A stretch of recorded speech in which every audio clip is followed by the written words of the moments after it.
You're listening to Southern Fried Sports with Travis Reier on Tide 100.9 in Tuscaloosa. Is Southern Fried Sports with Bama Online senior analyst Travis Reier on your home for Alabama sports. Tide 100.9 and streaming on the Tide 100.9 app.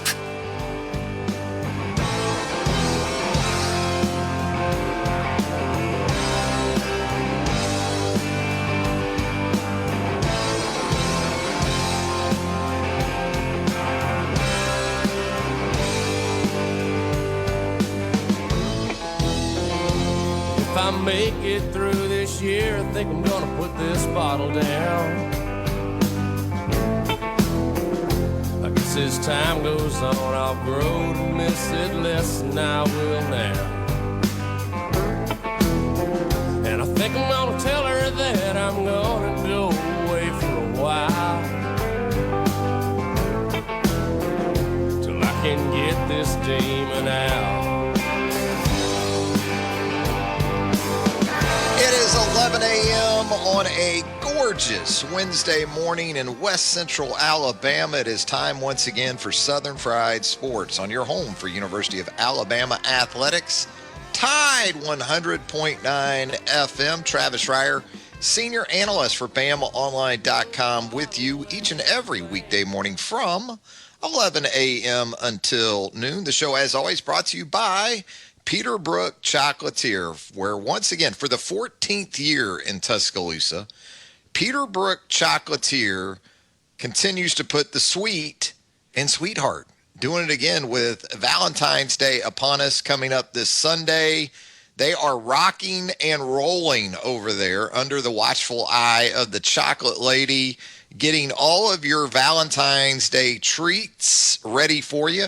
You can call them too at 205-752-0211. They can get you taken care of. Maybe you've got that student that's at the University of Alabama and you live out of town. We understand a lot of folks access the programming here on Tide 100.9 via stream. Well, if you have that student at UA that you would like to send that special Valentine's Day gift to, you can do that with Peterbrook Chocolatier. Delivery is available. 205-752-0211. Joined on the program by the executive producer of Southern Fried Sports, Jacob Harrison, who together we combine to form the 60-minute band of sports talk radio. Jacob Harrison, how you doing on this hump day morning? I'm doing great. I didn't have to bring a jacket to work just to take it off in this hot studio. It's great, man. Beautiful day outside. I need to run over to Peterbrook, though, man. I got to figure out what I'm doing for Valentine's Day. Jacob, just go in there, check with the Chocolate Lady. She won't steer you wrong. I promise you. She will make you a rock star. Absolutely. It's a great thing about Peterbrook Chocolatier. And obviously I'm biased, but the customer service, you go in there, you're not exactly sure whether it's the Chocolate Lady, whether it's one of her tremendous staff members there. They can walk you through the process, get you taken care of, again, and make you an absolute hero with Valentine's Day coming up on Sunday. Speaking of heroes, the Alabama men's basketball team with a gritty performance, a gritty win on the road last night in Columbia, South Carolina. The Crimson Tide overcomes a season-high 22 turnovers in a 81-78 win over the homestanding South Carolina Gamecocks. What did we talk about yesterday on the program? We talked about, despite the fact that Mississippi State went into Cola over the weekend, last weekend, and walked out with a 16-point win, State still turned the ball over 21 times in a win over Frank Martin's team. So turnovers a high number, not totally unexpected when you take on South Carolina. As much as anything, if you're a team that really gets downhill off the bounce, like we know Alabama likes to do, starting with in transition and then even in the half court, Frank Martin's teams historically have no problem stepping in front. No problem with it. They're not going to give you a lane to the bucket. And we saw more than a couple of charge takes from the South Carolina Gamecocks last night, but credit Alabama for a team that got stuck on 78 there for a while late in the game. Alabama was sitting on 78 there Didn't have a field goal in the last 4+ minutes, but some key free throws down the stretch. I continue to love the JUCO presence on this team. I know a lot of Alabama fans get frustrated with James Rojas and maybe sometimes Keon Ellis, but we are JUCO friendly here on the program. We have a history of being proponents of the junior college route. I guess you could say this show is hashtag JUCO product, JUCO built. We're big Shelton State fans, big Madonna Thompson fans, Joe Eaton fans down there off 69. So good to see Keon Ellis and Rojas making some plays, making some free throws down the stretch. Great coaching by Nate Oates there in the final seconds, taking away the three-point line with a 3-point lead. South Carolina inexplicably settles for the layup there to cut the lead to 1 with 2 seconds left, and pretty much ball game after Rojas hits the 2 free throws and Keon Ellis with the steal there in the final second or two. Alabama now 11-1 in the league. Got Georgia coming in here on Saturday, as we talked about yesterday on the program. Big one from the Alabama perspective in Oxford, Mississippi tonight, as Missouri goes on the road to take on an Ole Miss team that is 4-2 in its last 6 in Southeastern Conference play, including a couple wins in a row for the Rebels. So all crimson eyes to the west this evening as Ole Miss hosts Missouri. 205-342-9904 is the Peterbrook Chocolatier studio line. If you would like to jump on board with us, you are more than welcome to do so. We will check in with Cecil Hurt, sports editor and columnist, of course, for the Tuscaloosa News and Tidesports.com. We'll be getting Cecil's thoughts from last night's game in Columbia, South Carolina.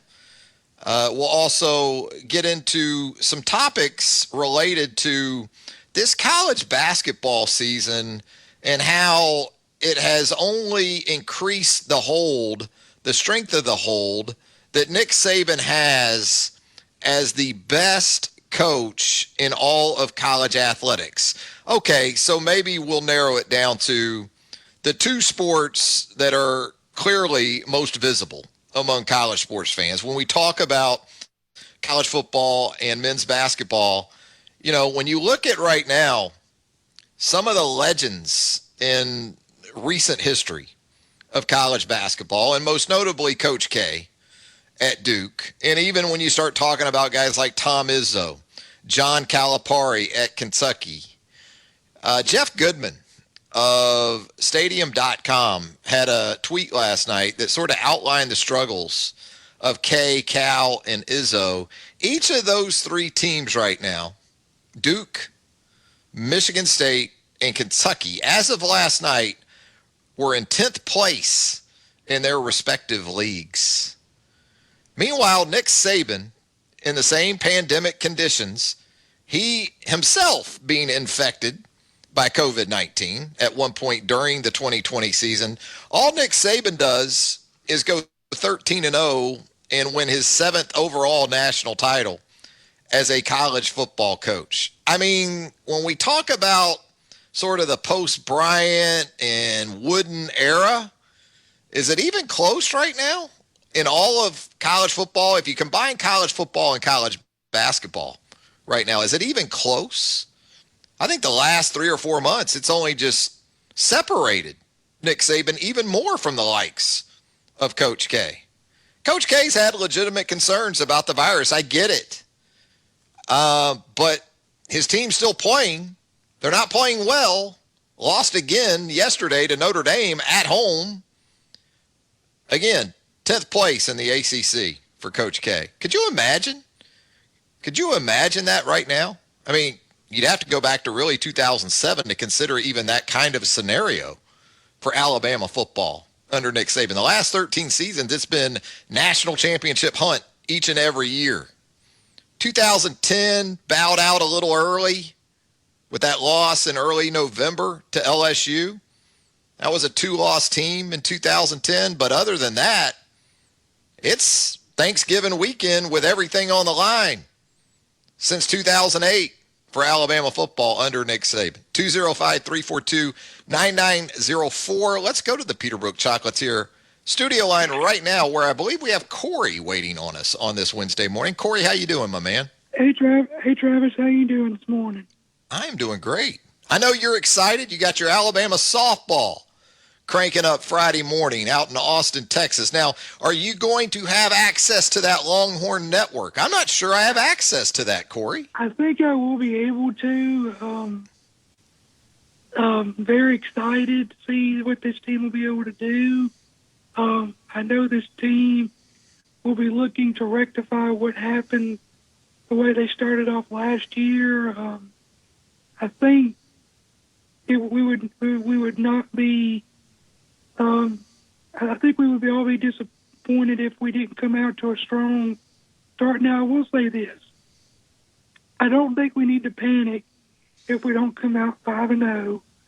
But I do think if we come out with a winning record in some way, especially if we beat Colorado State twice and come out in some way of a winning record, 3-2, I think Alabama fans would be very pleased because Arizona is a very good team. Texas is hosting the tournament, and I think this is a very good test for Alabama to start out. I know Murphy did this on purpose, so he wants to see what his team is like, and this is a Women's College World Series caliber team for Alabama, so there's three things I'm looking for. How does Alabama start off? What does the lineup look like consistently, and how does the pitching look like?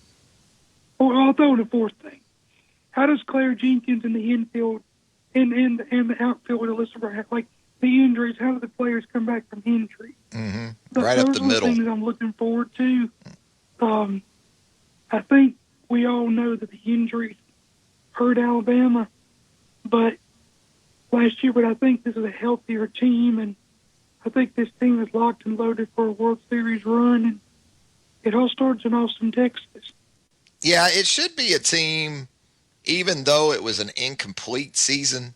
You know, we didn't have a champion decided on the field in college softball. It should be a team with a little bit of a chip on its shoulder because through the season that we did have in 2020, that team didn't really live up to the preseason expectations. And you said it, there were some injuries, certainly, that were key to that. But this is a team, compared to this point a year ago, at this same point a year ago, kind of flying under the radar, even in its own league, maybe in some ways. And I agree. I think if you go out to Austin this weekend, you've got the 5 games, as you said, 2 of those against Colorado State, 2 against a top 10 team in Texas, 1 against a top 3 team in Arizona. You go 4-1 out there, even 3-2, you feel pretty good about it.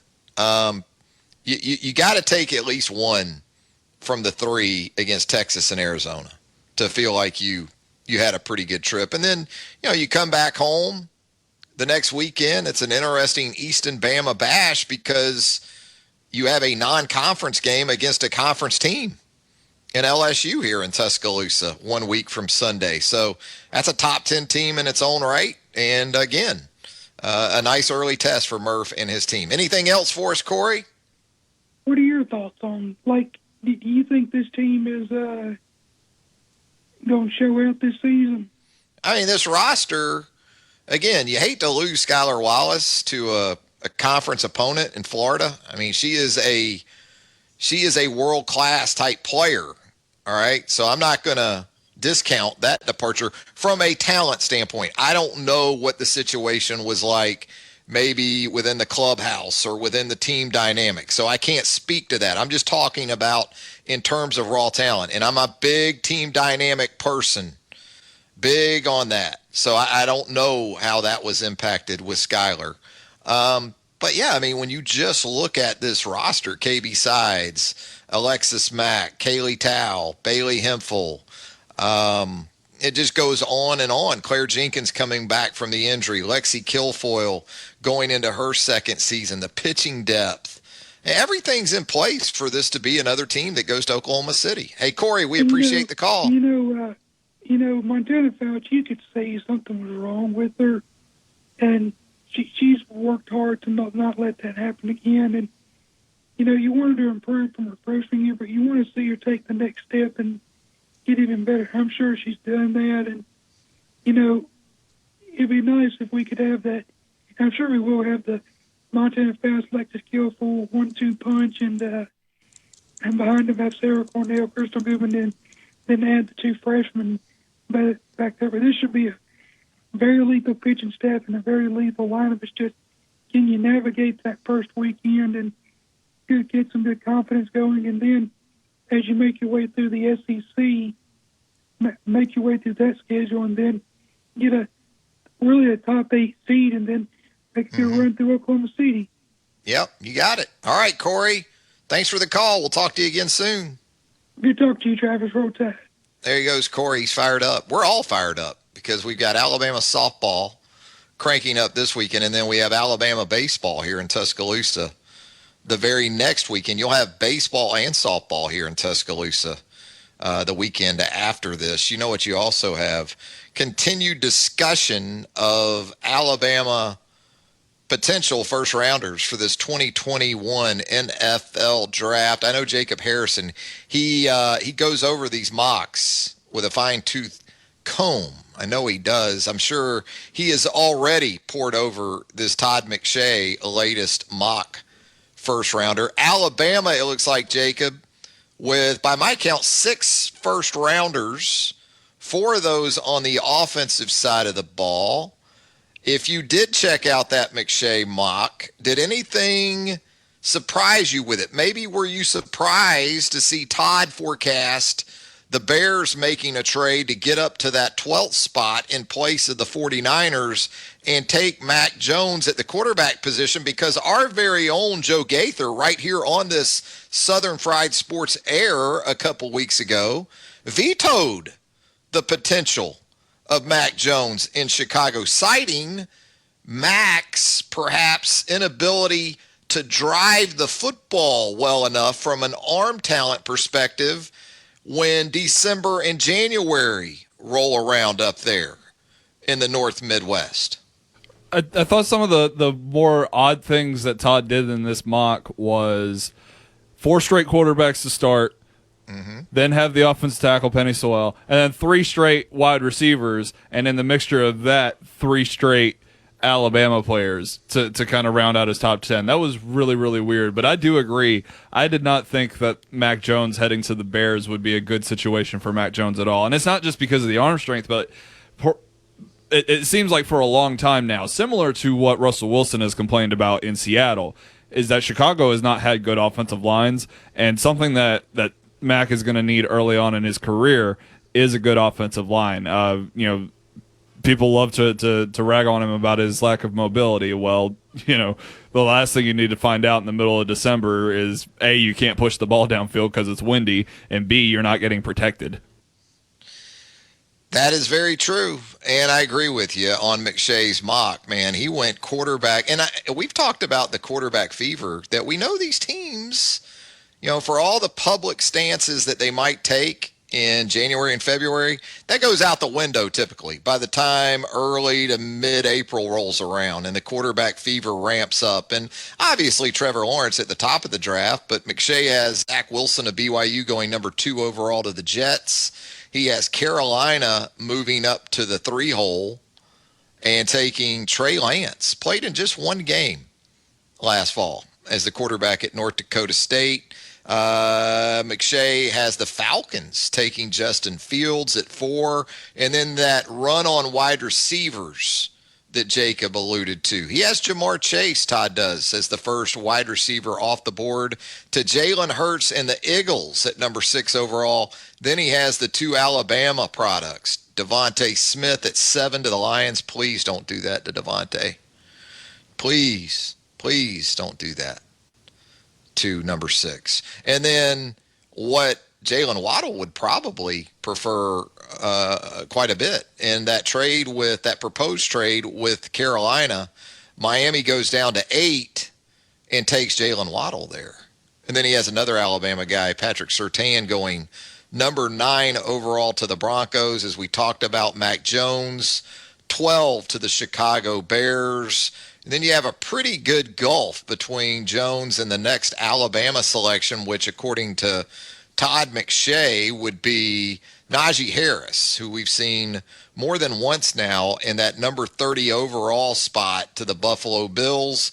And then rounding out the first round, according to Todd McShay, Christian Barmore to the world champion Tampa Bay Bucks. Just what the Bucks need, right, Jacob? Another potentially dominant member to go along with an already dominant front seven there in Tampa Bay. I know our guy James Ludeman, he'd be fine with that, I'm guessing.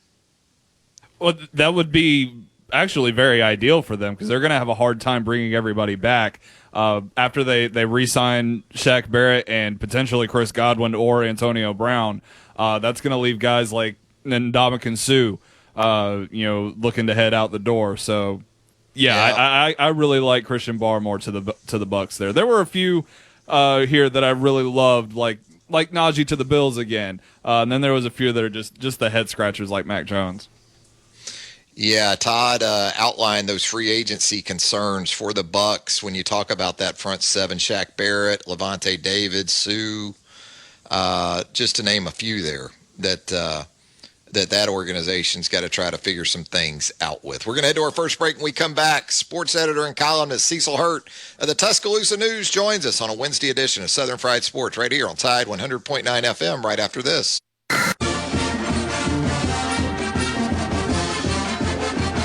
From the University of Alabama, this is Crimson Tide Today. It's a daily update on Bama sports, and it's brought to you by Conecuh Sausage, a true Southern flavor since 1947, and now the official smoked sausage of the Crimson Tide. Visit online at ConecuhSausage.com. Hello again, everybody. I'm Roger Hoover. Alabama men's basketball picked up a hard-earned road victory, 81-78 at South Carolina on Tuesday night.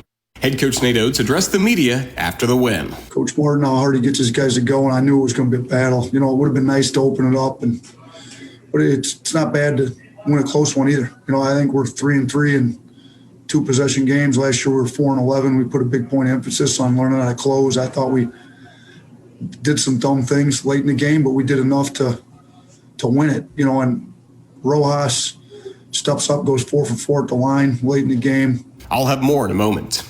Our newest partner on the Crimson Tide Sports Network is already an Alabama favorite. Conecuh Sausage is now the official smoked sausage of the Crimson Tide. Conecuh's tradition of making the finest hickory smoked sausage hasn't changed in over 70 years. Always great for breakfast, and now a tailgate grilling tradition. Conecuh Sausage, made in Evergreen, Alabama, and a true Southern flavor since 1947, and now the official smoked sausage of the Crimson Tide. Alabama was led in the victory by John Petty's 20 points, his 4th 20-point game on the year, and a season-high tying 8 rebounds on the night. Guard Javon Quinterly had 13 points, 10 coming in the second half, while guard Joshua Primo had 12 and Jaden Shackelford had 10, also reaching double digits. Forward Herbert Jones scored just 3 points, but also added a team-leading 7 assists and 2 blocks to go along with 5 boards. And that's your Bama update. Crimson Tide Today brought to you by Conecuh Sausage. Crimson Tide Today is a production of the Crimson Tide Sport. A spring-like afternoon, a mixture of clouds and sunshine, the high today around 70. For tonight, mostly cloudy with the low at 54. Tomorrow, wet weather is back, cloudy with occasional rain, possibly a thunderstorm during the day, the high at 60. I'm James Spann on the ABC 3340 Weather Center on Tide 100.9. Tide 100.9. For more coverage of Alabama football, visit us at Tide100.9.com or download the free Tide 100.9 app. The Crimson Tide will not be denied.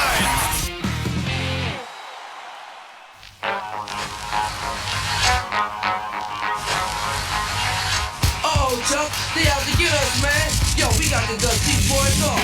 In this corner with the 98, subject of suckers, object of hate.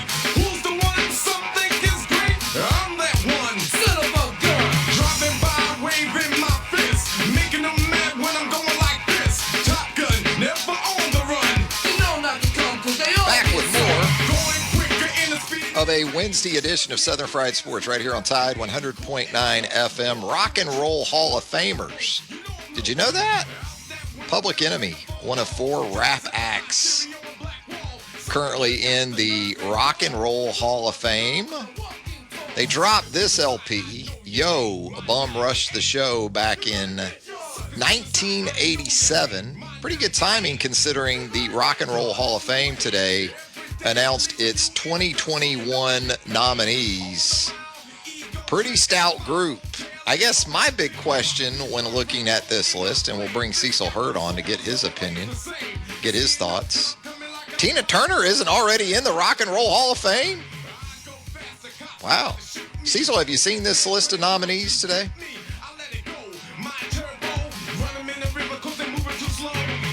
We are still efforting. Cecil Hurt. How about that? That was a heck of an intro. I feel bad I wasted it there. But yeah, your Rock and Roll Hall of Fame nominees for 2021, Mary J. Blige, Kate Bush, Devo. For me, Devo's got to be in.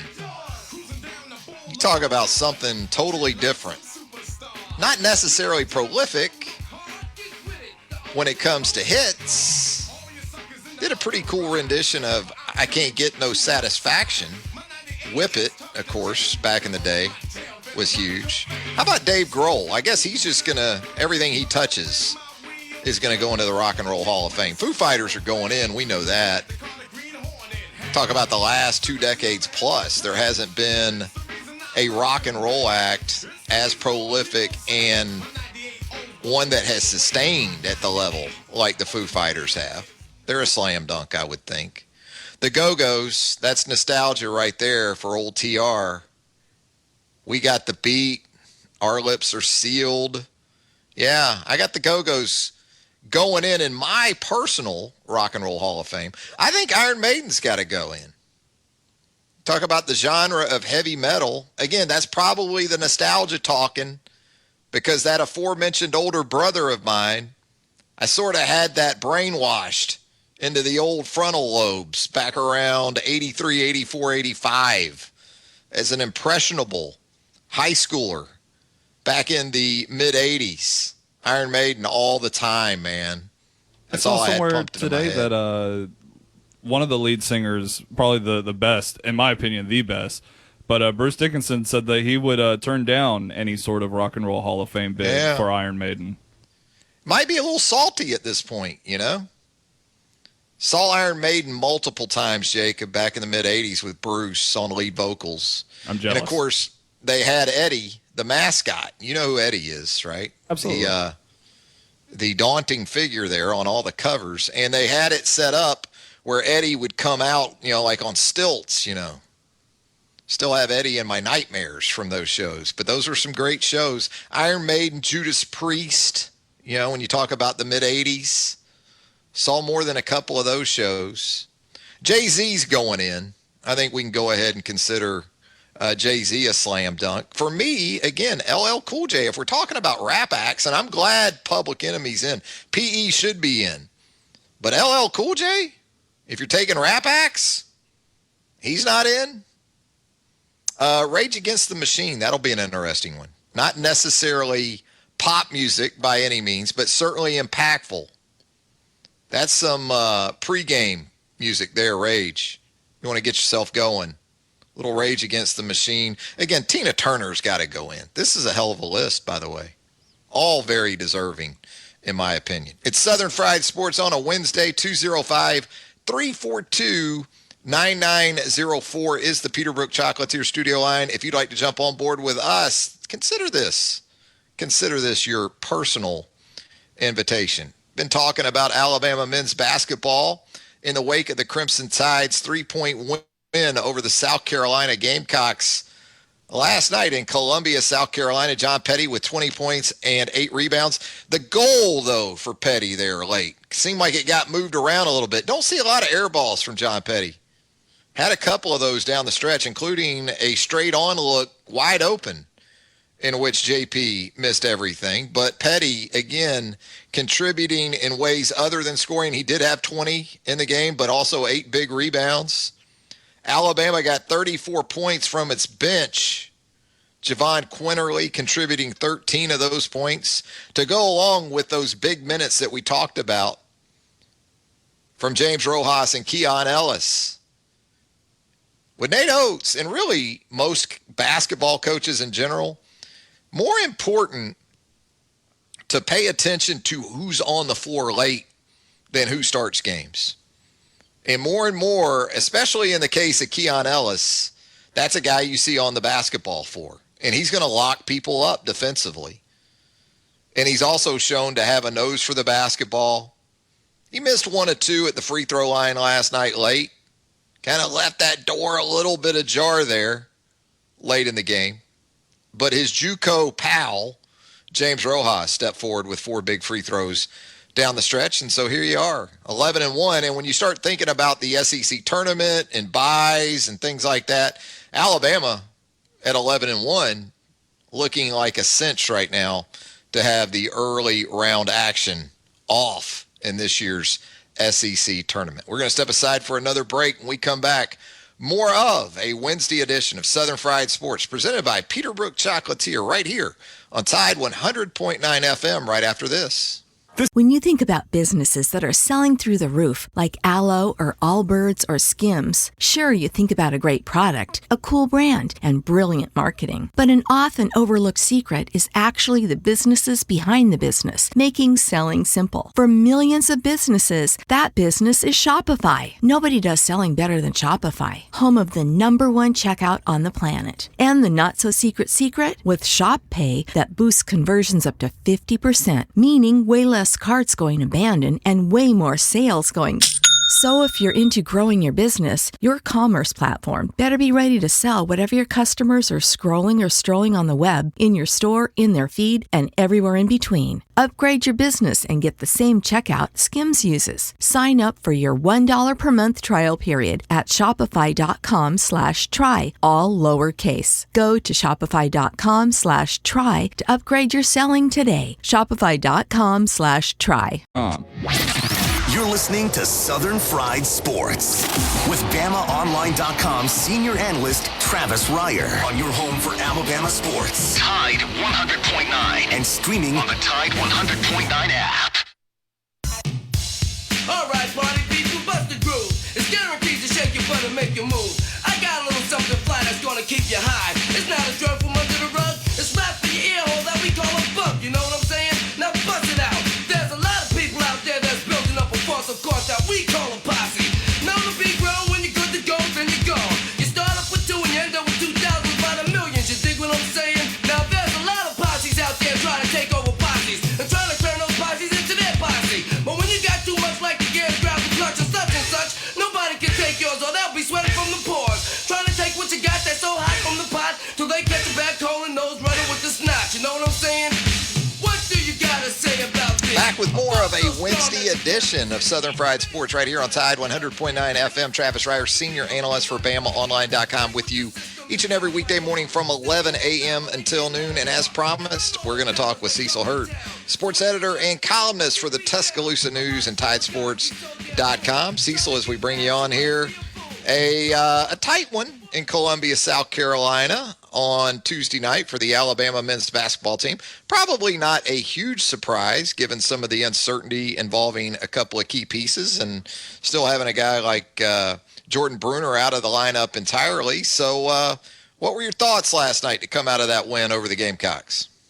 Yeah, Bruner's out. Herb was clearly not 100%, and Juwan Gary got to play 2 minutes, and then he must have slipped on a bar of soap or something. I don't know if the hip toss, that was the old Dennis Condrey hip toss that he got.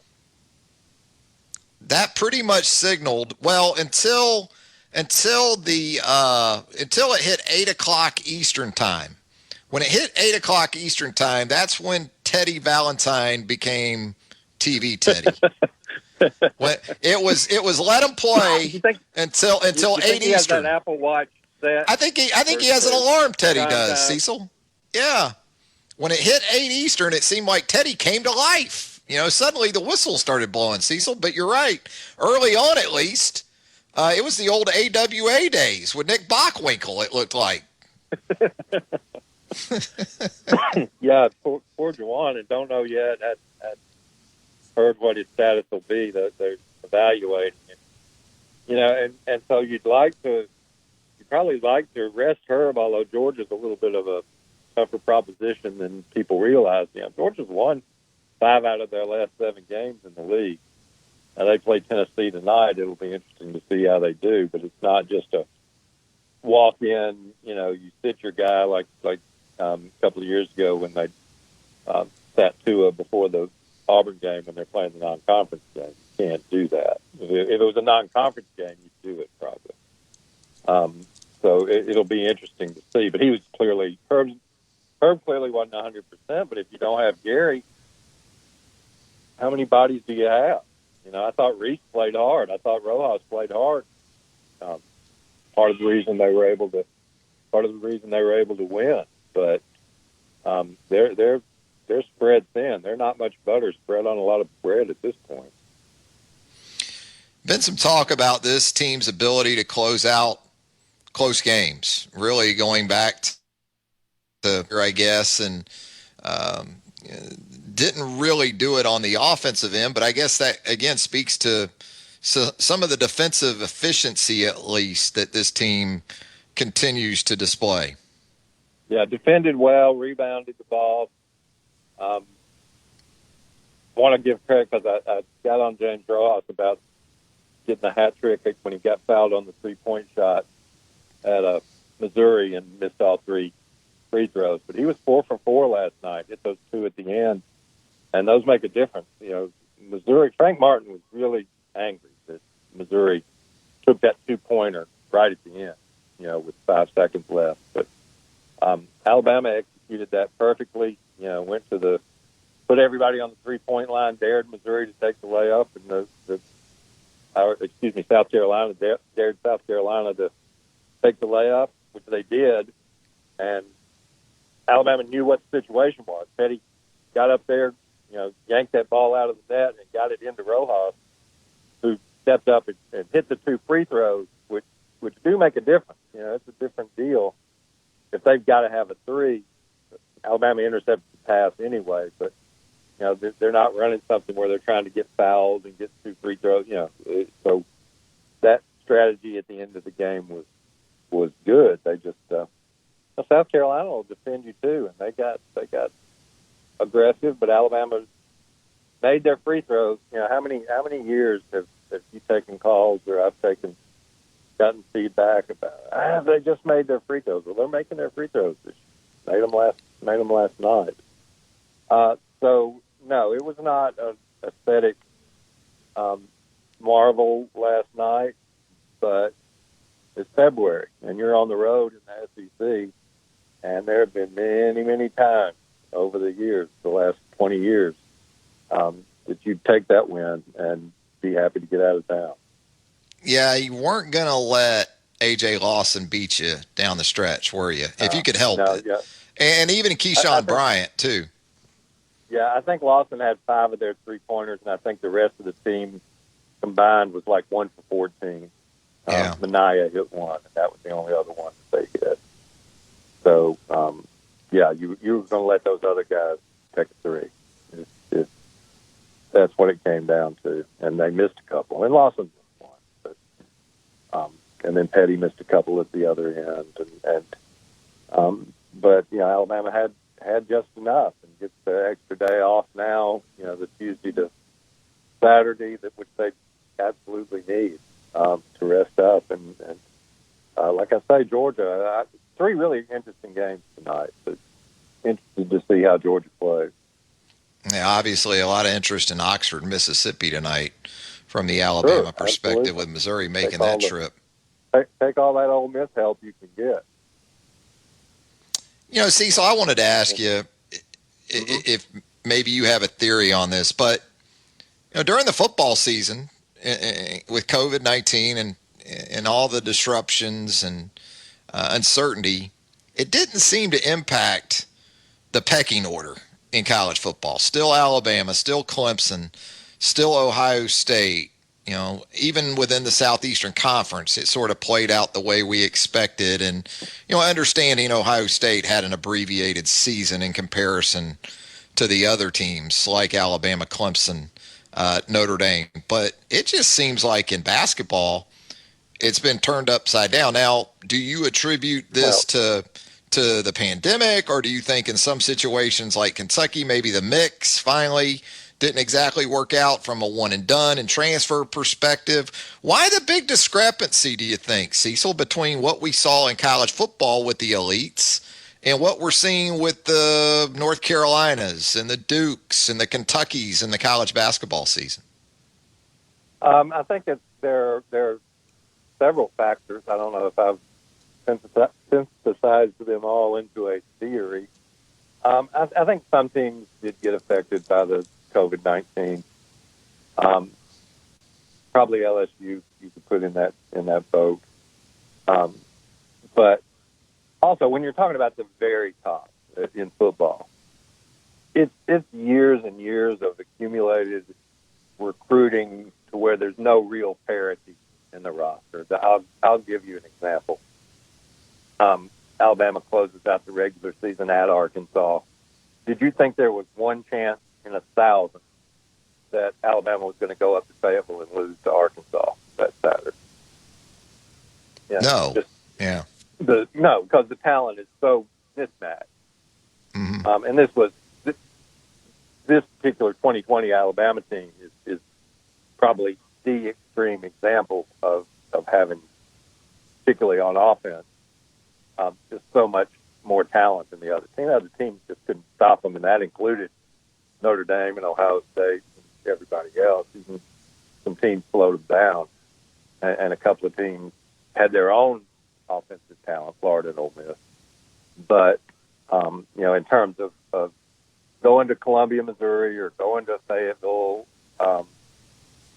it didn't cross your mind that Alabama was going to lose that game. But in basketball, again, different things for different people. The two teams that are at the top of the SEC, Alabama and Missouri, have seniors, have guys that have been through it. They've got 4-year guys. Whereas the game had evolved where Duke, Zion, I guess, would be a junior, in a different world at Duke, and Duke could be a lot different team. But that's not the way it is. And so Kentucky, that's perennially in that cycle, when all of a sudden the guys you load up on, and they load up on highly rated players and have some talented players, but you have to have some chemistry. And if there's not an Anthony Davis in the mix, or an Emmanuel Quickly, or a Tyler Enos, or those guys, it's tough for Kentucky. They don't have that alpha guy. I think Starr's probably been a little bit of a disappointment for him, transferring in from Wake Forest.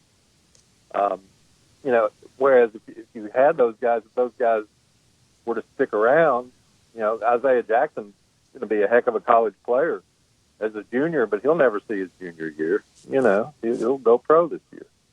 So that's part of it. And part of it is, because of that, you don't have to recruit 12 of the top 50 players, which Alabama football, Ohio State football, Georgia football, Clemson football can do and will do. And we'll then have those guys for 3 years at least. So I think that's a big part of the difference. Again, I think certain teams, I think LSU football last year, I think possibly some of the basketball teams have been affected by COVID. See how it affects Baylor, see how it affects Michigan, who are both on, or have both recently been on hiatus.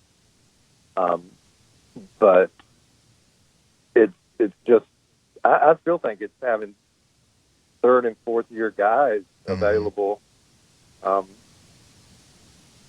versus in football versus what those blue bloods have turned into in basketball, and having those one and done guys. I still think that's part of it when that cycle catches up to. That doesn't maturity. Doesn't mean you wouldn't want to have Sharif Cooper, Cade Cunningham. You want to have those guys, but again, even those guys aren't at Kentucky, Duke, Michigan State. Kentucky would be a different team with Sharif Cooper. I'll guarantee you that. Yeah, Alabama, you're mixing in Josh Primo with Herb Jones and John Petty. You know, you're buoyed. He's buoyed by veterans and capable veterans, right. and not just guys they brought back, but junior college transfers. Jordan Bruner's an older guy. Just maturity in general.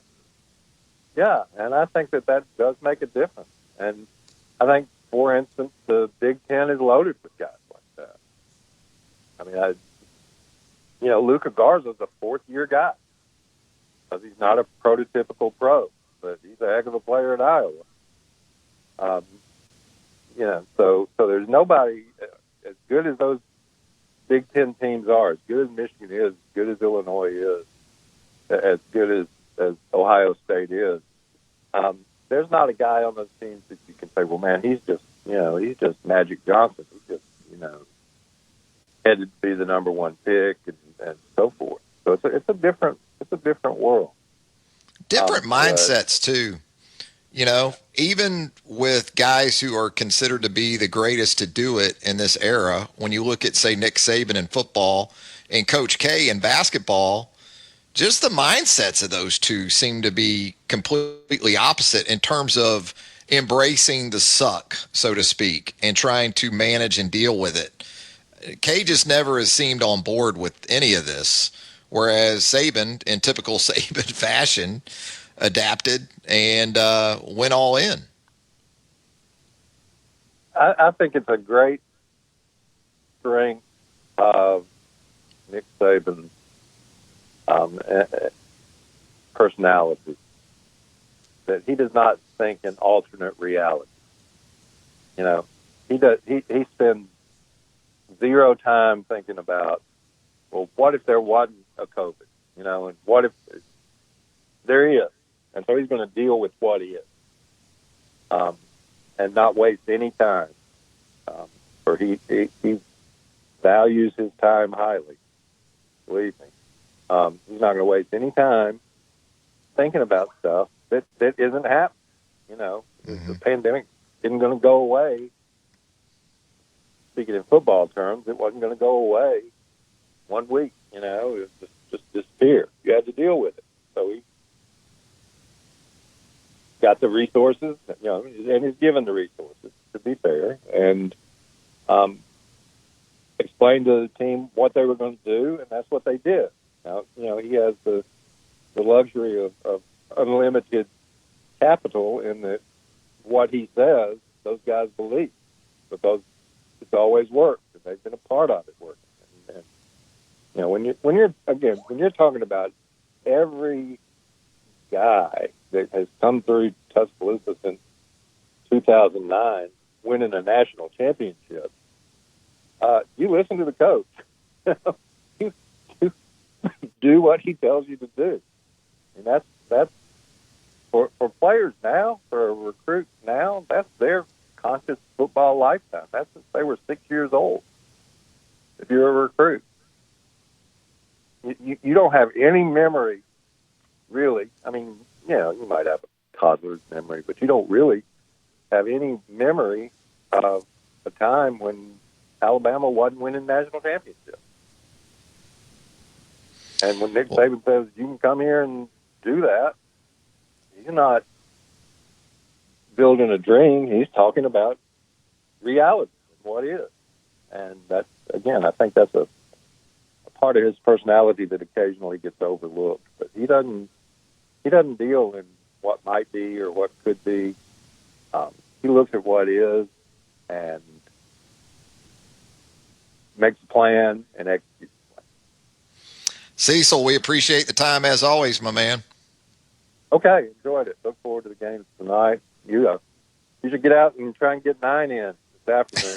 I know it's a big tease, this weather, Cecil. Hold, no, it's a big tease. Hey, you're right, though. I need to do that. Appreciate it. Thanks, Cecil. No problem. There you go. Cecil Hurt of the Tuscaloosa News and Tidesports.com. Going to step aside for a final break. When we come back, we'll put a wrap on a Wednesday edition of Southern Fried Sports right after this. A spring-like afternoon, a mixture of clouds and sunshine. The high today around 70. For tonight, mostly cloudy with the low at 54.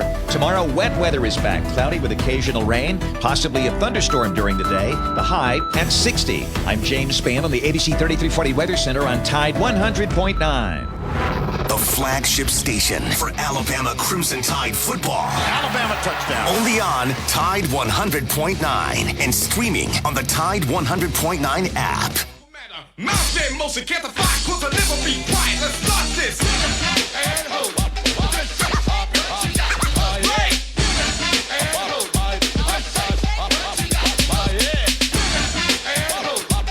Back to put a wrap on a Wednesday edition of Southern Fried Sports right here on Tide 100.9 FM. Travis Reier, senior analyst for BamaOnline.com. I like the way Cecil Hurt thinks, man. With this tease of a weather stretch. Got out yesterday and walked. Wore the hoodie, wore the sweatshirt for the walk and the bike ride. Didn't need it though. Absolutely perfect the last couple of days around here. We know though. We know old man winter isn't done with us yet. So I like the idea. Get out and get just 9 holes in. I've kind of become more of a 9-hole guy in recent years. Get a little disinterested in the game beyond the 9th hole, to be honest with you. Starts to feel too much like work. I guess that speaks to the state of my golf game these days. Supposed to have fun out there. I get to 12 or 13 and I'm like, wow, I'm punching the clock out here. Where's the clubhouse? You know, the beer cart isn't quite enough. I need the entire clubhouse at this point. I'm yearning for a chicken salad sandwich and a cold drink by about 14 these days. Still, though, perfect conditions looking out there right now to enjoy the weather on this mid-February afternoon we have upon us. That's going to do it for a Wednesday edition of Southern Fried Sports. Thanks again to Cecil Hurt for joining us. Thanks to Jacob Harrison, as always, for producing the show, doing an outstanding job with that. The lunch whistle on this Wednesday, it is a great day also to get by Southern Ale House at 1530 McFarland Boulevard North. Now, yesterday, they had their burger and brew selections for you. Those craft burgers, those craft brews, always great stuff on Tuesdays. But you can get as good a hamburger as you will find anywhere each and every day of the week at Southern Ale House, 1530 McFarland Boulevard North. Burgers, plate dinners, salads, great appetizers, all of it made by scratch right there within the premises at Southern Ale House. Until 11 a.m. on Thursday, have a great rest of your Wednesday, everybody. While your right was on your beeper. Mind over matter, mouth in motion, can't defy, cause I'll never be quiet. Let's start this. Right?